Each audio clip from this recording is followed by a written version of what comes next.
A group of about 20 area residents from around Bennington and Windham counties gathered at Manchester's Town Hall on Monday, September 24th, to take part in one of 5 public input sessions planned for this week for the development of the Comprehensive Economic Development Strategy, or CEDS, for Bennington and Windham counties.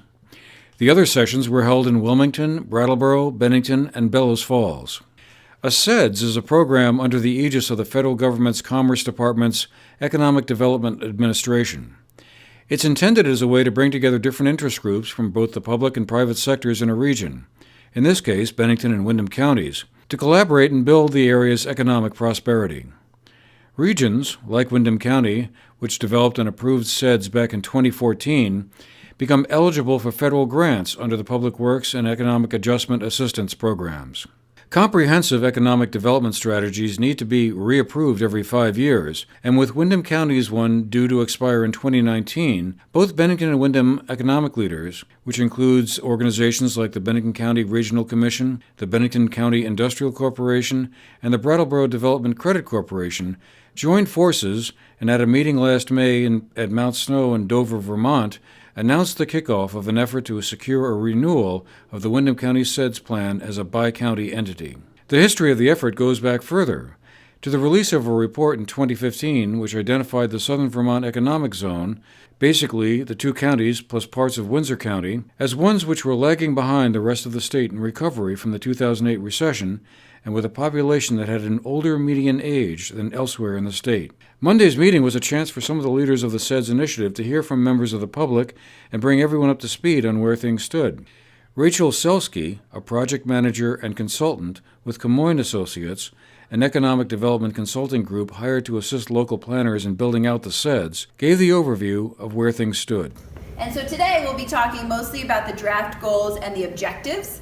And then from there, once those are more refined and finalized, then we will start building into the specific actions to achieving those goals. So we're still at kind of the upper 2 levels at this point.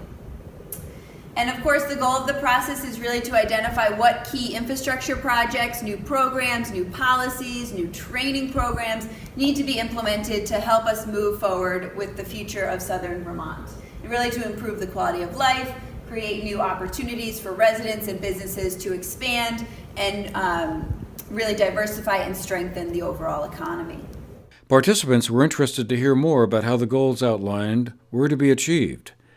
Education and educational quality was a frequently mentioned subject that deserved more highlighting, they said. We've done a lot of work in the northern part of Bennington County, and in this part of the county, schools are seen as a real asset and an economic driver. Done a lot of work in the southern part of the county, and it's not the same story. So, and I know that is also the case in the Windham side. So I think with regard to opportunity, if there's some way that we could address the inconsistency among public education in the region, it feels to me like that would be a big win. Yeah. No idea how we do that, but feels like an opportunity. Yeah. Opportunities and career development opportunities. Because, you can bring people in, but if you're bringing people in and they know they're going to be in the same job for the next 25 years, they're going to be employed, but they may not stay. Yeah, absolutely. That's a great point. Another was the availability of affordable childcare. What we're hearing Vermonters say is really having quality, affordable childcare available on site for parents, like where they work, because we're really forced to either work 24/7 as much as we can, get another job, a second job, or just live off the state. I've talked to so many families that just say, it's easier just to stay home.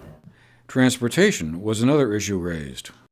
Windham County and Bennington County cooperating, but they should be connected. And connecting, and that's a drum that I can beat because I have to have a drum. Is ways to get from one place to another, ways to get a job in Brattleboro and not have to live in Brattleboro. Yeah.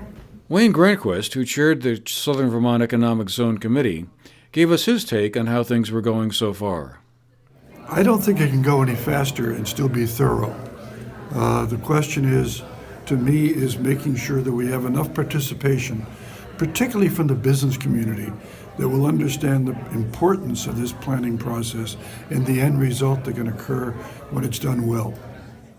The CEDS team will hold another round of public input sessions in November and hopes to finish its document for submission to federal authorities by early next year. That document will play an important role in detailing the goals and strategies for boosting the region's economy prior to another economic summit meeting planned for next May. For the GNAT-TV News Project, I'm Andrew McKeever.